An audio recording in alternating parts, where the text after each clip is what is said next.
하나님 말씀 받겠습니다. 신약성경 에베소서 1장 21절로 23절 말씀까지 함께 받도록 하겠습니다. 제한성경으로 신약성경 310쪽에 있습니다. 하나님의 말씀 에베소서 1장 21절로 23절 말씀까지 우리 한 목소리로 함께 받겠습니다. 모든 통치와 권세와 능력과 주권과 이 세상뿐 아니라 오는 세상에 일컫는 모든 이름 위에 뛰어나게 하시고 또 만물을 그의 발 아래에 복종하게 하시고 그를 만물 위에 교회의 머리로 삼으셨느니라. 교회는 그의 몸이니 만물 안에서 만물을 충만하게 하시는 이의 충만함이니라. 아멘.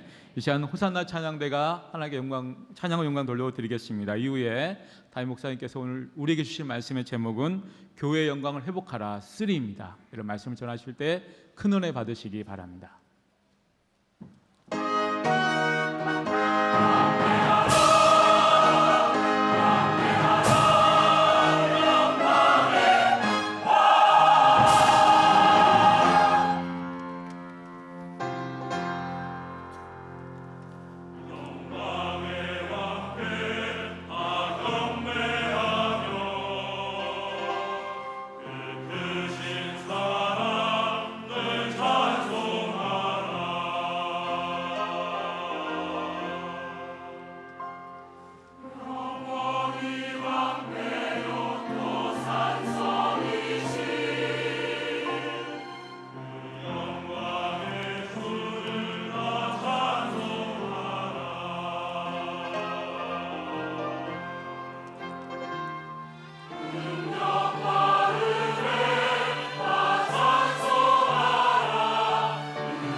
할렐루야. 영광의 왕 되신 주님을 찬양합니다.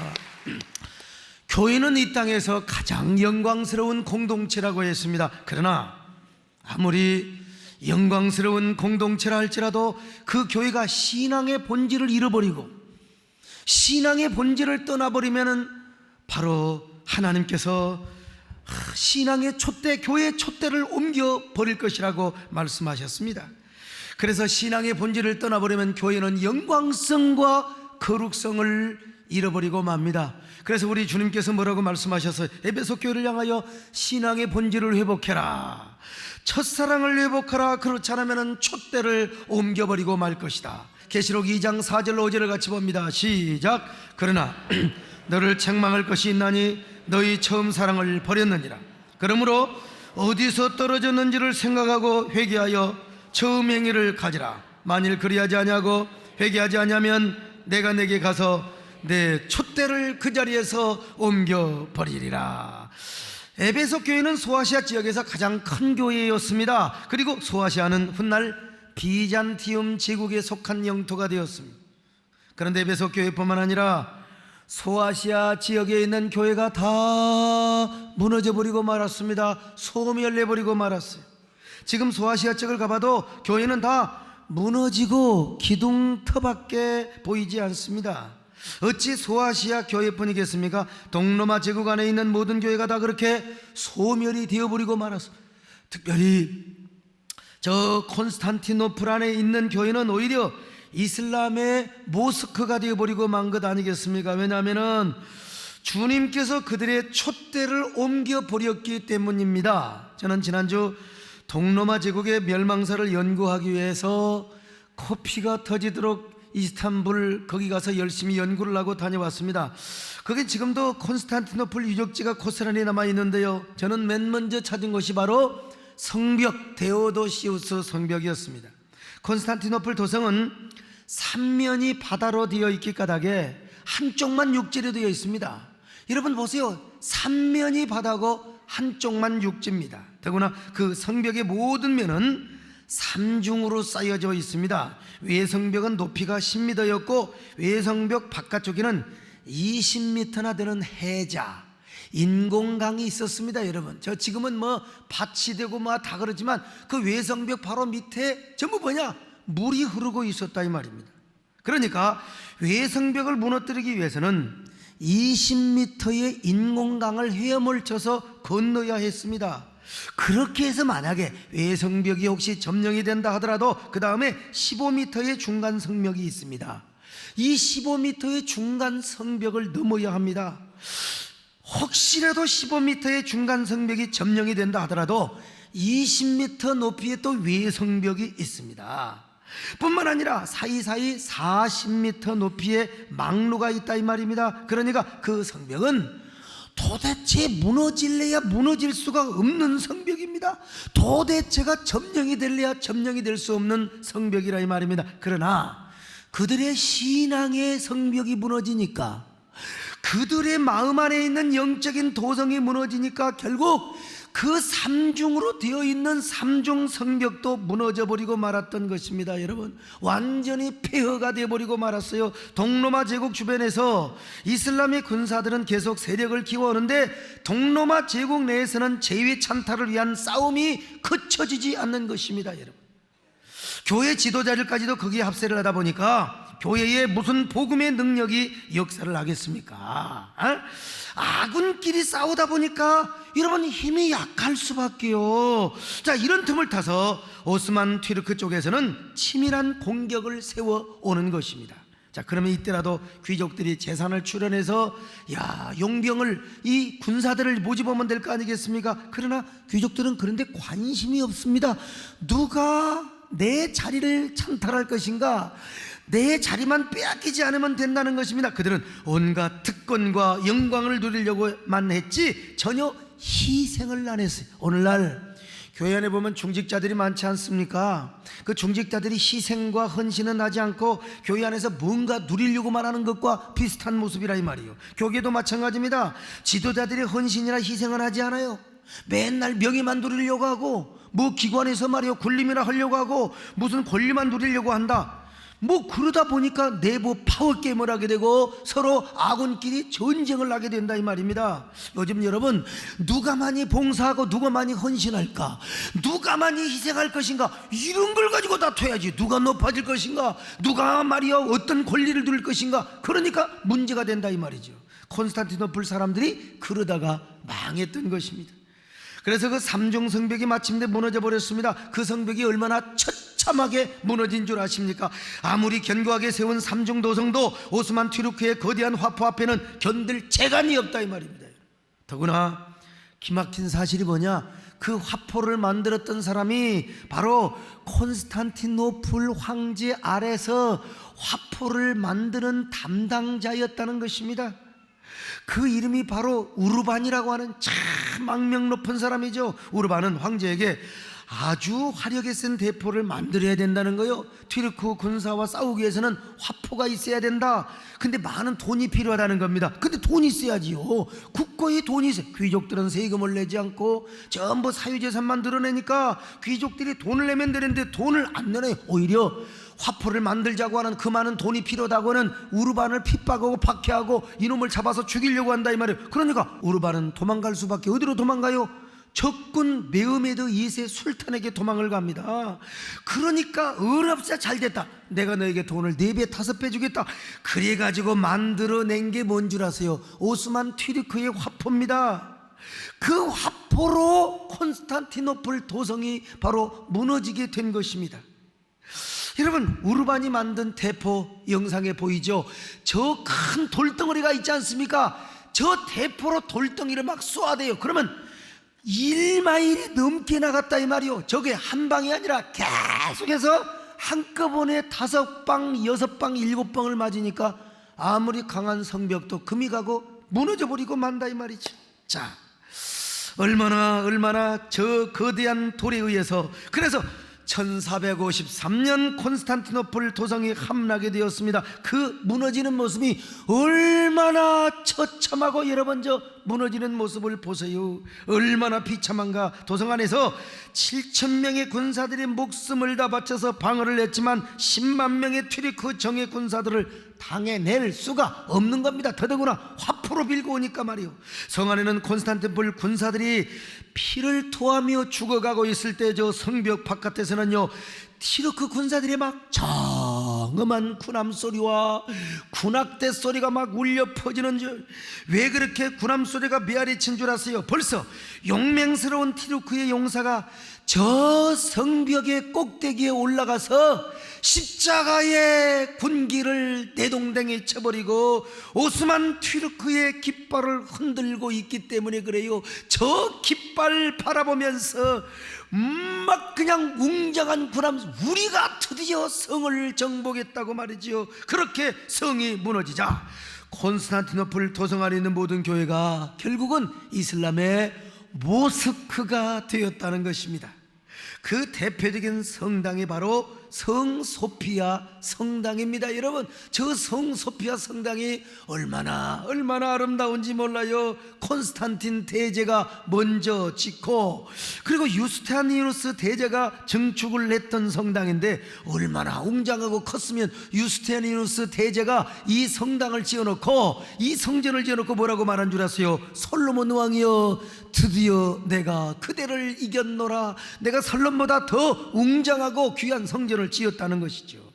그런데 하나님을 섬기고 예배하던 저 웅장한 성소피아 성당이 수백 년 동안 알라를 섬기고 경배하는 신전이 되어버렸어요. 모스크가 되어버렸어요. 그러다가 지금은 박물관이 되어서 전 세계인의 구경거리 장소가 되어버리고 말았어요. 하나님을 섬기던 성전이 세상 사람들의 발에 짓밟혀 구경거리가 되어버리고 말았다 이 말이에요. 또 이레네 교회라는 건물이 있습니다. AD 381년에 콘스탄티노플 공회의가 열렸어요. 여기서 뭘 한 줄 아세요? 삼위일체 교리를 결정한 역사적인 곳이 바로 이레네 성전입니다. 그런데 저 이레네 성전이라고 하는 것도 세상에 이슬람 모스크가 되어버렸어요. 이슬람의 모스크가 되어버렸어요. 얼마나 창피하고 수치스러운 일이냐 이 말이요. 오늘 우리가 이곳에서 아름답게 은혜스럽게 예배를 드리고 있지만 먼 훗날 이 건물이 정말 우리 세den교회뿐만 아니라 한국의 유수한 교회들이 저렇게 된다면 얼마나 수치요 창피요 얼마나 하나님 앞에 영광을 가리겠습니까? 세상에 어떻게 이런 일이 있을 수 있단 말인가? 그건 이유가 하나요. 하나님이 촛대를 옮겨버렸기 때문인 것입니다. 오늘날도 마찬가지입니다.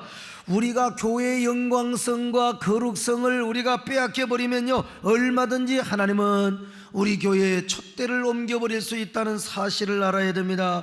그리고 주님께서 촛대를 옮겨버리면 오늘 우리가 이렇게 하나님의 성전으로 예배드리는 예배당도 모스크도 될 수 있고 사찰이 될 수도 있다는 것입니다. 하나님은요, 솔로몬과 다윗이 크게 눈물로 찌었던 성전도 BC 586년에 바벨론의 군사들에게 의해서 완전히 짓밟혀지고 성전이 무너지게 했다는 사실을 우리는 알아야 돼요.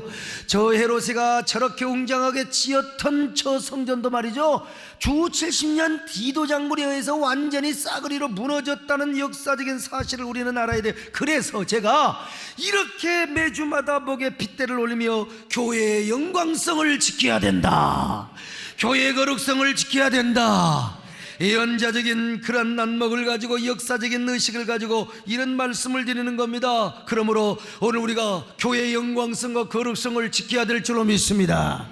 그러기 위해서 우리가 어떻게 해야 되느냐? 먼저 기도해야 된다, 말씀을 전해야 된다, 우리는 복음을 전해야 된다고 했습니다. 둘째는요, 주님을 교회의 왕으로 모시고 섬겨야 된다고 했습니다. 여러분, 언제나 우리의 임금이요 왕일 뿐만 아니라 교회의 머리가 누구냐? 우리 주 예수 그리스도가 되십니다. 세 번째로, 이제 말씀이 교회를 이끌어가게 해야 하는 것입니다. 교회의 머리와 주인이 주님이시기 때문에 교회는 항상 말씀에 의해서 이끌려져야 된다. 그래서 사도 바울은요, 예루살렘으로 가는 길에 밀레도 항구에서 에베소 교회 장로들을 불렀습니다. 거기서 에베소 교회 장로들에게 눈물이 젖은 고별 설교를 합니다. 에베소 교회는요, 사도 바울이 막 눈물과 땀으로 세운 교회거든요. 그만큼 에베소 교회에 바울의 애정과 사랑이 묻혀있고 용해가 되어 있었습니다. 자, 그런데 바울은 에베소 교회를 절대로 장로들에게 맡기지 않았습니다. 사랑하고 신뢰하는 장로들에게 에베소 교회를 잘 부탁한다 이렇게 말하지 않았어요. 에베소 교회를 잘 치리하고 통치를 하라고는 얘기했죠. 누구에게 부탁했느냐? 에베소 교회를 주님에게 부탁했습니다.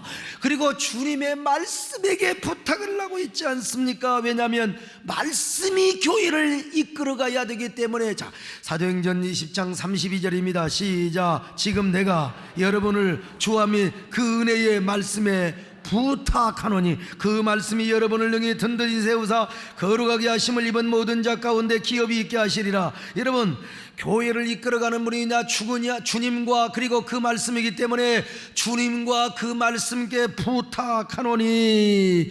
에베소 교회가 사는 비결은 뭐냐? 말씀에 의해서 움직여져야 된다는 겁니다. 할렐루야. 그런데 여러분, 동로막 교회는 하나님의 말씀이 교회를 이끌어가는 것이 아니라 성화가 이끌어갔습니다. 그림이 이끌어갔어요. 그림이 하나님 말씀보다 우위에 있었단 말입니다. 그래서 그들은 물론 처음에는 그림을 통해서 성경을 가르친다고 했죠. 우리도 뭐 그림을 통해서 성경을 가르칠 수 있습니다. 그러나 나중에는 아예 그림이 우상이 되어버리는 거예요. 그림을 향하여 뽀뽀하고 입맞추고 그림을 향하여 숭배하고 그림을 향하여 기도했단 말입니다. 여러분, 당시 교회는 두루마리 성경이 있지 않았어요. 전부 다 교회를 들어가 보면요, 완전히 천정에도 벽에도 완전히 그림입니다. 그림으로 도배가 되어 있어요. 저런 그림이요, 막 돔에도 그림이 되어 있고요, 모든 게 그림이요. 그림 그리면 좋죠. 만화보다 성화가 그려지면 좋은 거 아닙니까? 그런데 그 그림이 우상이 되어버리고 그림이 말씀보다 높은 위치에 서게 되었다 이 말입니다. 그러니까 그림을 숭배하게 된 거죠. 여러분, 언제나 말씀이 교회를 이끌어가야 그 교회가 생명력이 있고 복음의 능력과 말씀의 능력이 역사하는 줄로 믿습니다. 교회가 말이야 그림으로만 가득 차면은 말씀은 없고, 그러면 그림이 우상이 되어버린다니까요. 그래서 교회는 생명력을 잃어버리고 그림만 가득하지 교회가 쇠퇴하여, 그래서 종교와 정치가 하나였던 동로마 제국은 저절로 망할 수밖에 없었던 것입니다. 오늘도 마찬가지입니다. 정말 교회가 힘있고 능력 있게 부흥하기 위해서는, 교회의 영광성과 거룩성이 회복되기 위해서는 말씀의 능력이 살아있어야 되는 것입니다. 언제나요 하나님 말씀에 다른 것이 이끌어가면 그건 하나님 교회가 아닙니다. 인간의 교회가 될 수가 있는 거예요. 여러분, 꼭 그림이 아니더라도 사람의 생각과 고집과 주장의 교회를 이끌어간다, 그러면 그건 하나님의 교회가 아니라 사람의 교회요. 하나님의 말씀보다 교회에 힘 있는 실력자의 말이 세버려 충직자의 말이 거칠어지고 깡패가 되고 조폭이 되면 분쟁의 회오리에 빠지게 된다니까요. 그래서 그냥 교회가 무너지고 나라가 망하게 된다 이 말이요. 그렇다면요, 당신이 설교하니까 목사의 말빨이 세야 된단 말입니까? 천만의 말씀. 교회는 목사의 말빨이 세서 되는 것도 아니고 장로의 말빨이 세서 되는 것도 아니고 하나님의 말씀이 왕성하게 힘있게 역사해야 되는 줄로 믿습니다. 그리고 그 하나님의 말씀이 교회를 이끌어가야 돼. 왜냐? 하나님의 말씀이 교회의 생존의 근거가 되고 생존의 본질이요, 그리고 교회의 생명이 되기 때문에 그렇다 이 말입니다. 그러면 실제로 하나님의 말씀이 어떻게 교회를 이끌어간단 말인가? 성경책 자체가 이끌어간단 말인가? 여러분, 성경이 괜히 왔다 갔다 하면서 이리 와라 저리 와라 성경이 이렇게 이야기하는 겁니까? 성경은요 정경입니다. 기록된 말씀입니다. 그러니까 이 말씀이 선포가 되고 해석이 되고 전달이 돼야 된다는 것 아니겠습니까? 자, 그래서 하나님께서요, 자, 여러분, 하나님은 각 교회마다 담임 목사 내지는 설교자를 세워주셔서 그 설교자를 통하여 하나님의 말씀을 오늘의 이야기로 풀어서 설교를 하도록 했습니다. 그것이 바로 뭐냐? 강단의 설교입니다. 그러니까 오늘날 하나님의 말씀이 교회를 이끌어간다는 말은 뭐냐? 설교가 교회를 움직이고 설교가 교회를 움직이는 동력이 되고 근원이 되어야 된다는 것입니다. 그러기 위해서 강단의 설교가 살아 움직여야 됩니다. 생명력이 있어야 됩니다. 바로 그 생명력 있는 설교가 교회를 움직이고 이끌어가야 된다는 것입니다. 그러므로 설교자는요 설교에 목숨을 걸어야 됩니다. 말씀에 생명을 걸어야 됩니다. 한 주간 내내 언제나 말씀 가지고 씨름하며, 그리고 본인의 설교가 하나님의 말씀이 되도록 생명력 있는 설교가 되도록 성령의 영감 속에 살아야 됩니다. 영감 속의 임재 속에서, 하나님의 성령의 임재 속에서 말씀을 준비해야 되죠. 뿐만 아니라 전달하는 시간에도 성령의 감동과 임재 속에서 성령의 능력으로 전달을 해야 돼요. 왜냐? 강단의 설교가 살아야 교회가 살고 그 설교가 교회를 이끌어가고 움직여 가야 되기 때문에 그렇습니다. 만약에 여기 소목사도 설교 준비는 안 하고 말이야 맨날 정치하고 다니고 맨날 가서 그냥 놀러나 다니고, 그러다가 주일날 또 서니까 성경 몇 장 읽어놓고 그냥 내 얘기해놓고 여러분 강단의 설교가 이끌어가야 됩니다. 그런 건 하나님이 속지 않는다 이거예요. 그렇게 되면은 우리 교회도 생명력이 없고, 그래서 하나님께서 촛대를 움직일 수도 있다 이 말입니다. 그러니까 여러분 언제나 강단의 설교가 살아야 된다 이겁니다 여러분요. 그렇다고 해서 절대로 오해하면 안 됩니다. 아니 또 어떤 사람은요, 아이고 그냥 설교가 성경 위에 있다, 천만의 말씀입니다.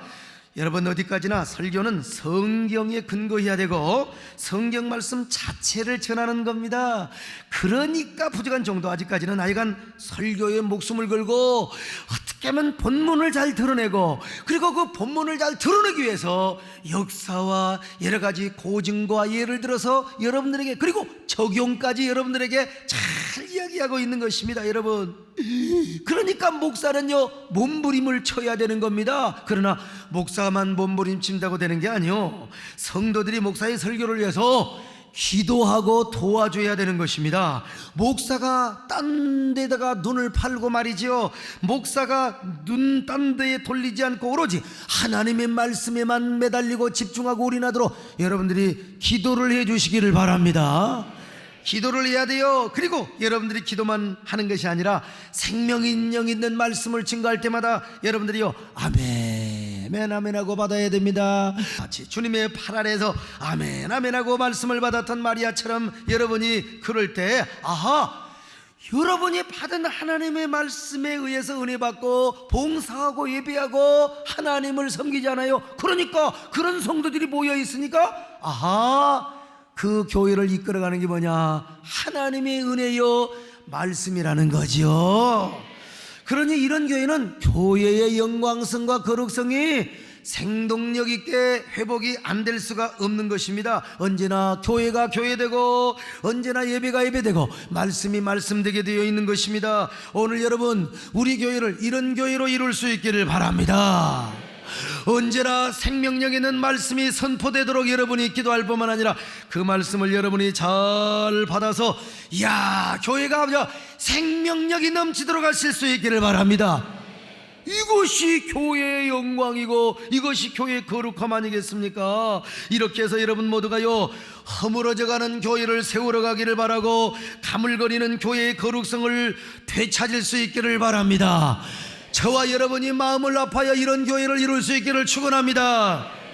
네 번째로, 세속화의 물결에 역류하며 도덕성을 회복해야 하는 것입니다.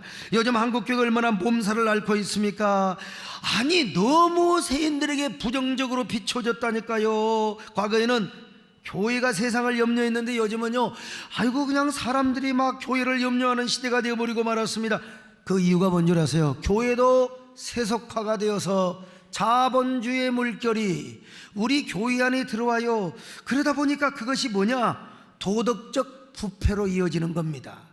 도덕적 부패로 이어져서 이 지도자들과 그리고 교회가 이 영적인 쾌락을 맞아가지고 허리케인이라는 태풍을 맞아가지고 막 쓰러지고 넘어진다 이 말입니다. 몇 년 전에 작고를 하셨던 유명한 세계적 컨설턴트였던 피터 드루크가 앞으로 미래 사회를 이끌어갈 핵심 기관은 뭐냐? 정부나 권력기관이 아니라는 거예요. 바로 비영리단체, 뭐 시민단체와 같은 비영리단체. 그래서 요즘 보면 시민단체의 힘이 세어가지 않지 않습니까? 그런데 그가 비영리단체 중에 비영리단체를 지목했는데 그게 뭔 줄 아세요? 바로 교회요, 교회. 특별히 큰 교회는 목회적 대형교회가 되어서 기업을 닮아가지 아니하고 자본주의의 세속적인 물결에 넘어가지 않고 언제나 정말 목회적 대형교회로서의 자리매김을 하게 되면은 바로 미래 사회를 주도하게 될 것이라고 이야기를 했어요. 그런데 오늘 우리는 그렇게 하지를 못해요. 우리 예수님은 그때 당시에는 뭐 비영리단체라는 용어가 없어요. 뭐라고 말씀하셨어요? 너희는 세상의 빛과 소금이 되라고 말씀하셨지 않습니까? 자, 마태복음 5장 13절로 14절을 봅니다. 시작. 너희는 그 맛을 잃으면 무엇으로 짜게 하려? 너희는 세상의 빛이라 산 위에 있는 동네가 숨겨지지 못할 것이요. 이게 지금 우리가 우리 예수님 말씀대로 빛과 소금의 역할을 하지 못하니까 세상 사람들로부터 욕을 먹고 있다 이 말입니다. 오늘 여러분, 이 세상 사람들은, 사회는 자기들이 도덕적이지 못하면서 교회를 향해서는 얼마나 높은 도덕성과 윤리성을 요구하고 있는지 몰라요. 그만큼 기대가 많다고 생각하면 되겠죠. 그런데 우리가 그런 모습을 보이지 못할 때마다 세상은 냉엄한 도덕적인 잣대로 교회를 공격하고 지도자들을 막 그냥 비판하는 겁니다. 사실 도덕성의 문제는요, 어제 오늘의 이야기만은 아닙니다. 도덕성과 높은 윤리성의 문제는 과거에도 마찬가지입니다. 그래서 기독교 2000년 역사 속에서 도덕성과 윤리성을 가장 보이지 못한 이러한 예가 있다면 바로 십자군 전쟁이라고 할 수 있습니다. 십자군들이 일어난 동기는 참으로 선했습니다. 저 예루살렘을 탈환하자 이슬람 교도들에게 짓밟혀 있거든요. 이슬람을 물리치고 예루살렘을 탈환하자 좋은 목적이었습니다. 그러므로 그들은요, 성지를 탄환하는 데만 목표를 갖고 전념을 해야 돼서. 그런데 1차 십자군 원정 때부터요, 가진 노략과 약탈은 다예요. 아니 예루살렘을 탈하러 가면서 기독교 국가인 저 헝가리를 말이요 얼마나 도둑질하고 약탈하고 노략을 했는지 몰라. 한마디로 말해서 아군이 아군끼리 목사가 신방 가서 도둑질하고 똑같은 거예요 여러분요. 세상에 거기가 보니까 막 금팔찌가 있고 말이요 뭐 그냥 금열쇠가 있고 아이고 갈게 하고 갖고 와버리는 거 똑같은 거예요. 그걸 왜 갖고 가냐? 얌마 내가 막 주일에 쓴다고 가져갑니다. 이거 똑같은 거예요 지금. 아니 예루살렘을 탈환한다고 그냥 도둑질하고 가는 거예요. 특별히 4차 십자군들은 콘스탄티노플 도성을요 표범처럼 호랑이처럼 약탈을 해가 버렸어요. 아니 이렇게 도덕성 윤리성도 없는 것들이 어떻게 성지를 탈환하겠습니까? 그들이 무슨 십자군이 될 수가 있어요. 가면서요 점령하면 누가 땅을 통치할 거니까 서로 발다투고 갔거든요. 이런 사람들이 무슨 하나님의 거룩한 용사가 될 수가 있느냐 이 말입니다. 그러니까 실패할 수밖에 없는 거예요. 아무리 주의 일을 하고 말이요 복음을 많이 전한다고 해도 이게 도덕성을 상실하면 비판받는다니까요. 저는 언제나 도덕성과 윤리성보다 복음을 강조하는 목사입니다. 사실은 여러분 인간이 뭐 도덕적이면 얼마나 도덕적이고 윤리적이면 사실은 얼마나 윤리적인 사람이겠습니까? 그래서 저는 은혜와 복음을 강조하는 목사입니다. 여러분요 먼저 우리는 하나님의 은혜로 여러분이 도덕적으로 구원받은 게 아니라 은혜로 구원받은 줄로 믿습니다. 여러분이 말을 깨끗해서 구원받은 게 아니라 윤리적인 사람이기 때문에 하나님의 사랑받은 게 아니라 복음의 능력으로 구원받을 줄로 믿습니다. 그러나 반면에 복음을 강조하는 설교자일수록 더 높은 도덕성과 윤리성을 소유해야 돼요. 영적인 지도자일수록 은혜 충만하며 은혜가 넘치는 교회일수록 이 도덕성을 상실해버리면 세상으로부터 지탄을 받는다니까요. 그래서 우리 교회는 어떻든지 그저 교회 재정 잘 관리해라. 공인회계사가 와서 언제든지 국세청이 와 올 리는 없지만 그래도 공인회계사가 와서 감사를 해도 아주 투명하고 깨끗하게 좀 잘 관리를 좀 해야 된다. 재정위원회에 신신당부를 합니다. 저 자신부터 세속화의 물결에 오염되지 않도록 성찰하고 노력합니다. 내가 섬기는 교회는 어떤 교회인가? 그리고 나는 어떤 목회자인가? 나는 초심을 그대로 갖고 있는가? 남산의 저 푸른 소나무처럼 나는 독야 청청하며 일편단신의 마음을 지키고 있단 말인가? 못생긴 나무가 산을 지킨 것처럼 나는 지금도 목양일념으로 교회를 지키고 있단 말인가? 제가 우리 장로님들이나 우리 부교육자들한테 내가 물어본다 이 말입니다. 아이고 장로님 목사님 내가 옛날하고 똑같아 보입니까? 아니면 내가 좀 배가 불러서 내가 좀 말이요 나티하고 게을러서 완전히 그냥 나도 세속적으로 지금 사는 것처럼 보입니까? 아부하지 말고 솔직하게 얘기해달라 이거요. 그러나 여러분 다행스럽게도 제가 그래도 목사님 내가 처음 만날 때보다 목사님은 다 목양일념에 불타고요 절대로 세속적이지 않고요 영혼을 사랑하는 목사님인 것 같습니다. 그 얘기가 그렇게 위로가 되는지 알 수가 없어요. 저는요 그런 얘기를 들으면서 하나님 더 잘해야지, 내가 더 잘해야지, 하나님 더 잘하게 하여 주옵소서, 더 잘하게 하여 주옵소서. 개혁은 누구부터 해야 되느냐? 나 자신부터 해야 되거든요. 나 자신부터 해야 돼요. 오늘 여러분 저와 여러분이 이런 마음을 합쳐가지고요 이 일에 앞장설 수 있기를 바랍니다. 그러기 위해서 우리가 도덕성을 윤리성을 회복해야 된다니까. 아무리 은혜 받고 기도하고 전도 많이 할수록 우리가 도덕성과 윤리성을 회복할 수 있기를 바랍니다. 마지막 5번째로 선악 판단보다 교회에 덕을 세우는 일을 우선시해야 한다는 것입니다. 지금 우리 한국교회에 심각한 문제가 하나 있는데 뭐냐? 선악 판단이에요. 생명은 모르고 맨날 선악을 판단하는 거예요. 오로지 잘잘못을 따지는 데만 모든 관심을 집중하고 선악 판단하는 데만 올인하고 있어요 성도들이. 그것이 복음인 마냥 잘못된 정의의 이름으로 얼마나 선악을 판단하고 그걸 가지고 얼마나 이웃을 정죄하고 비난하는지 몰라요. 이 정의감과 선악 판단의 정신으로 심지어는 막 교회까지 언제나 선악 판단해요. 다른 종교는요 내가 뭐라고 말할 수는 없지만 이게 덕이 안 될 것 같으면 공동체 유익을 위해서 덮기도 하고, 이게 덕이 안 되니까 어떤 경우는 막 숨기기도 하고 막 지도자를 세워주기도 하는. 우리 개신교는 워낙 잘난 사람 루터 칼빈이 너무 많다니까요. 자기부터 개혁을 해야 되는데 까발리는 문화입니다. 까발리는 문화. 왜 그러느냐? 그 선악 판단의 정신 때문에 그런 거요. 그걸 까발리면은요, 이게 교회의 덕이 될 것인가 안 될 것인가 이게 상관이 없다니까. 이거 나오고 별로 중요하지 않아요. 목사가 묵사발이 되건 교회가 풍비박산이 되건 그런 건 상관없어요. 그 잘난 개혁 정신으로 까발려요. 까발려는 것과 안 되니까요, 언론 프레이를 합니다. 언론에서 안 내주면은요, 광고까지 한다 이 말입니다, 여러분. 그렇다고 해서 교회에 개혁이 되느냐 이거요. 그렇다고 해서 여러분요, 정의가 이루어지던가요? 결국은 뭡니까? 이미지 추락이요. 교회의 공멸이었습니다. 공멸. 교회의 영광성, 거룩성을 추락시켜버렸던 것입니다. 여러분, 진정한 정의가 뭔 줄 아세요? 언제나 사랑이 함께하는 게 정의입니다. 사랑과 정의는 비행기 두 날개처럼 같이 가야 돼요.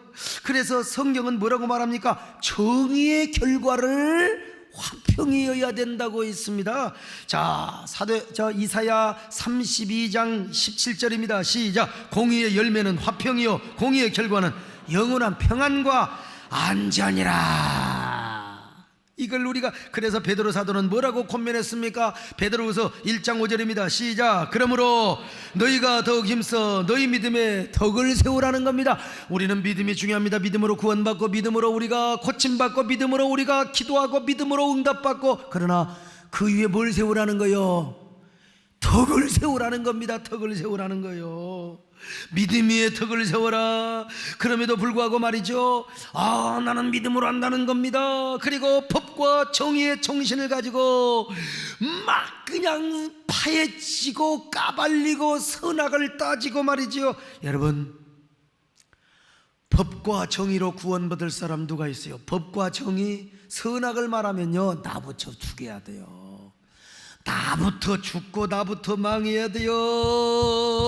그러므로 우리에게 중요한 건 뭐냐? 생명이 중요함을 아시기를 바랍니다.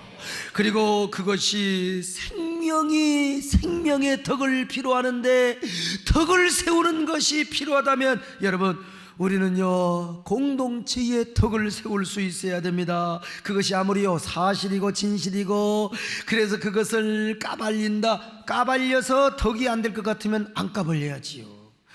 그것을 덮고 인내하고 일단은 유보를 해야지요. 아무리 그것이요 내 원칙과 정의감과 맞지 않는다 하더라도 영혼이 다치고 생명을 살리고, 이게 공동체의 덕을 위해서 덮어둬야 될 것은 덮어둬야 된다 이 말이요. 그래서 성경은 뭐라고 말합니까? 사랑은 허다한 죄를 덮느니라. 여러분, 덕이 있어야 됩니다. 덕이 있어야 됩니다. 여러분, 덕을 세우시기를 바랍니다. 어떤 사람은 자기는 믿음이 좋아요, 자기는 정지가 안 돼 말이죠. 덕이 없어가지고 가는 데마다 사고치는 사람이 있어요.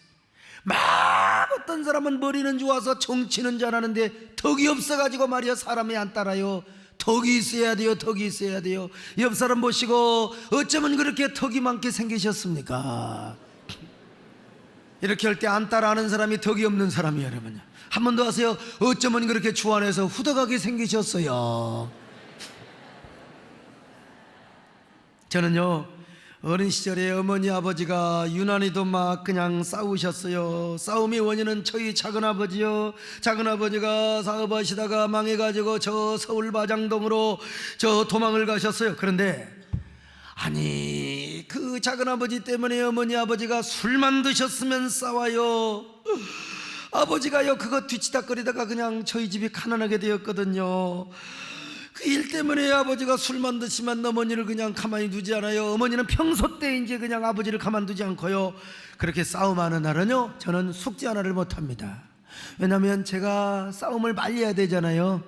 대단히 죄송하지만 저희 형님이랑은 성격이 내 성격이 아주 막 방으로 도망가 버리고 막 그래요. 근데 저는 어릴 때부터 싸움 말리는 은사가 있어가지고 우리 어머니 아버지 손을 잡고 제가 화해를 시켰던 사람 아닙니까? 그러다 보니까 저녁 내내 싸움 말기다 보니까 제가 숙제를 못했어요. 숙제를 못하고 학교를 가면 또 옛날에 선생님들은 대나무 뿌리로 손바닥을 때리는데, 그때 얼마나 아픈지 몰라요. 나 그때 선생님 죽이고 싶었어요.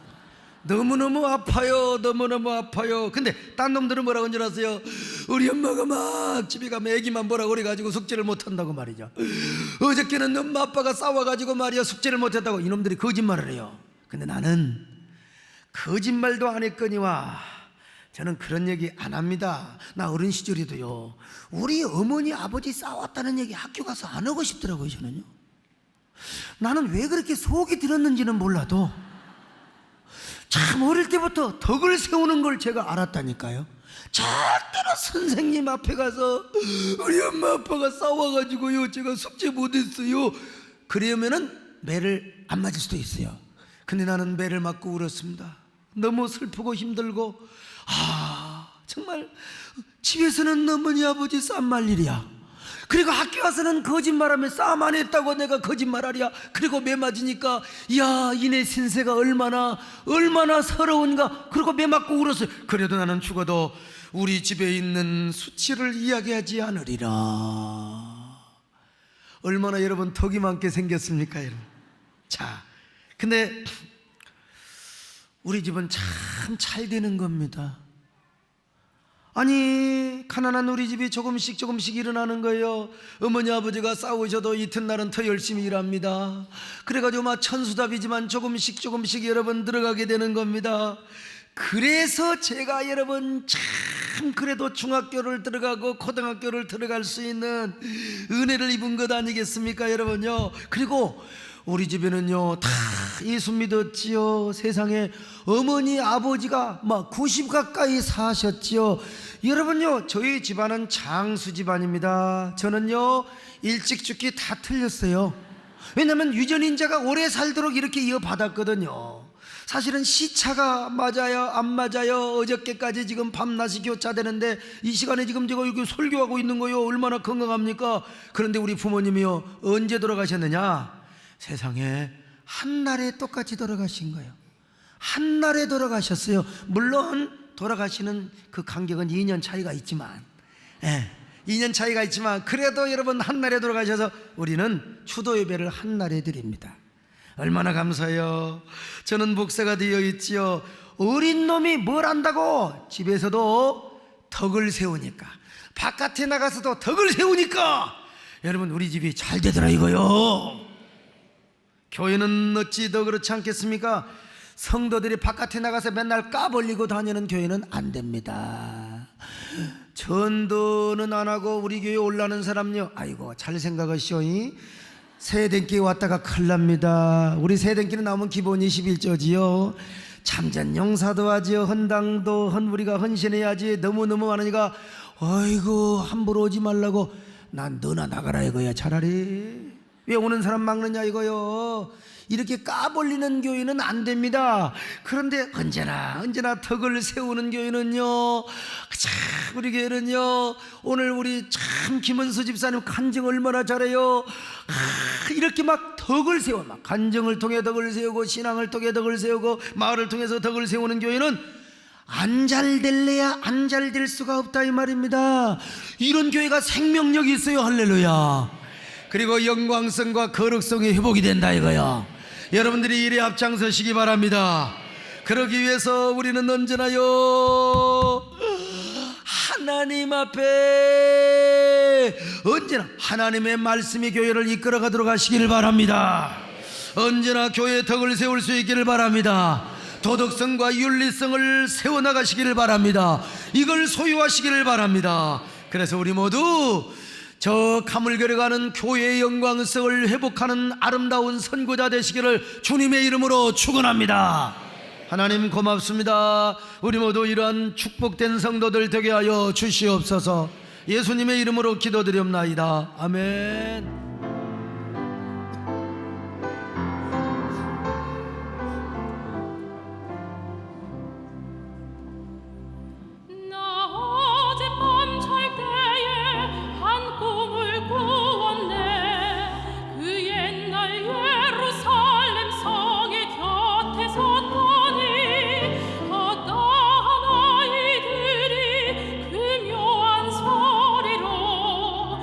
찬미한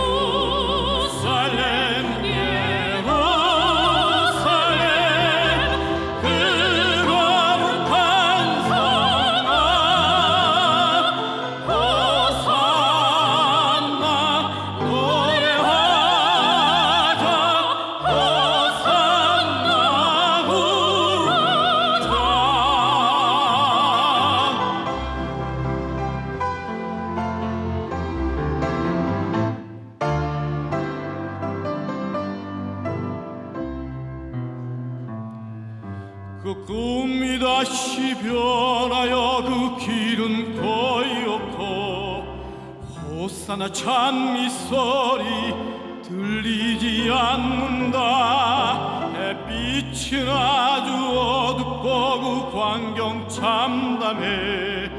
이는 십자가에 달리신 그때의 일이라. 이는 십자가에 달리신 그때의 일이라.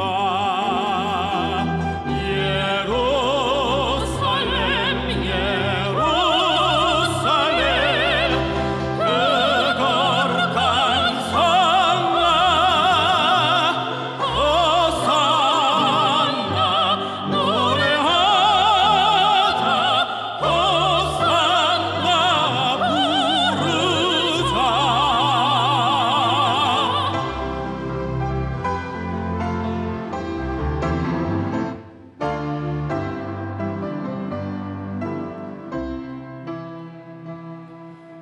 그 꿈이 다시 변하여 이 세상 나가고 그 땅을 내가 보니 그 유리 바다와 그 후에 환한 영광이 다 창에 비치니 그 성에 들어가는 자 참 영광이로다.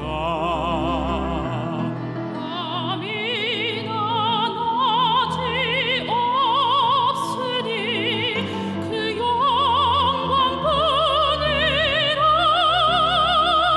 그 영광 예루살렘 성 영원한 것이라. 이 영광 예루살렘 성 참 빛난 것일세. 예루살렘 예루살렘 그 거룩한 성아 호산나 호산나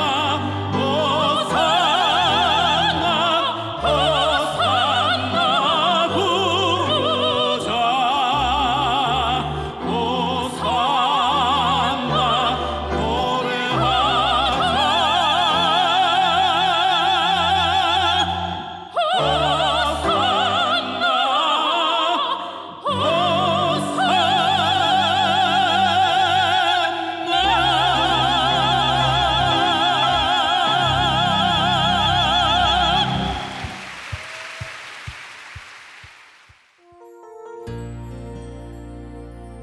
안녕하세요.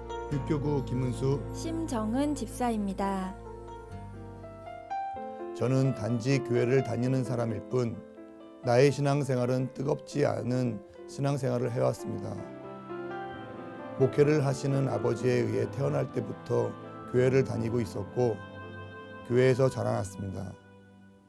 그리고 아버지의 뒤를 이어 목회를 하는 형의 교회를 섬기며 주님을 만난 충격적인 경험도 없고 삶 속에 동행하시는 하나님을 알지 못한 채 그저 버텨나갔습니다. 교회 안에서 누군가의 누구가 되는 삶이 싫었습니다. 사람을 보고 싶지도 않았고 그저 말씀만 붙잡고 싶었습니다.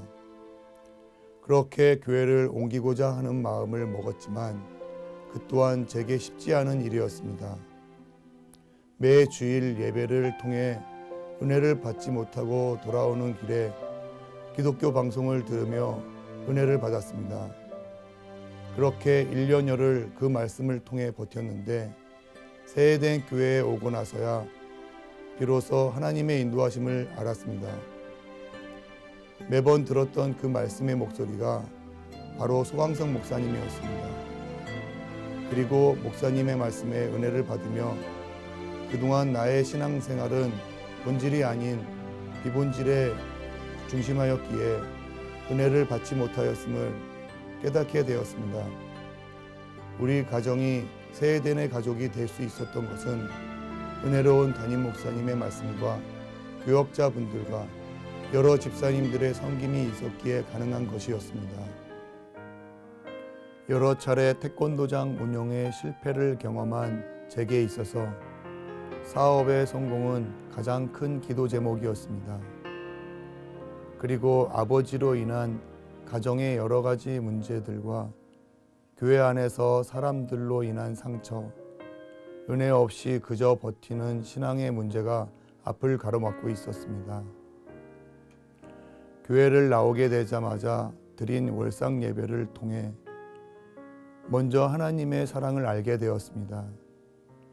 태어나 처음으로 신방이라는 것을 받으면서 교회 안에서의 사랑이라는 것을 처음 느꼈습니다. 그리고 우리 가정을 위해 함께 울어주고 기도해주고 격려하며 이끌어 주시는 목사님과 전도사님과 순장님 그리고 집사님들을 통해서 그 섬김에 감동을 받았습니다. 늘 누군가를 케어해야 하는 입장이었는데 그런 극진한 사랑을 받으니 마음이 열렸고 예배와 말씀을 통해 은혜를 받기 시작했습니다. 하나님에 대한 간절함이 생겼습니다. 그런데 은혜와 동시에 영적 전쟁도 시작되었습니다. 월상 예배를 드리기 시작한 뒤로 하나님의 은혜로 도장의 원생이 50여 명이 폭발적으로 증가하는 축복을 받았습니다. 그런데 순간 내 마음에 교만한 마음이 들어왔습니다. 그저 도장을 확장해서 그 덕을 봤을 테지 라고 주신 은혜에 대한 의심을 품었던 것입니다. 그리고 수요 예배와 처혈의 예배를 귀찮은 마음에 나가지 않았습니다.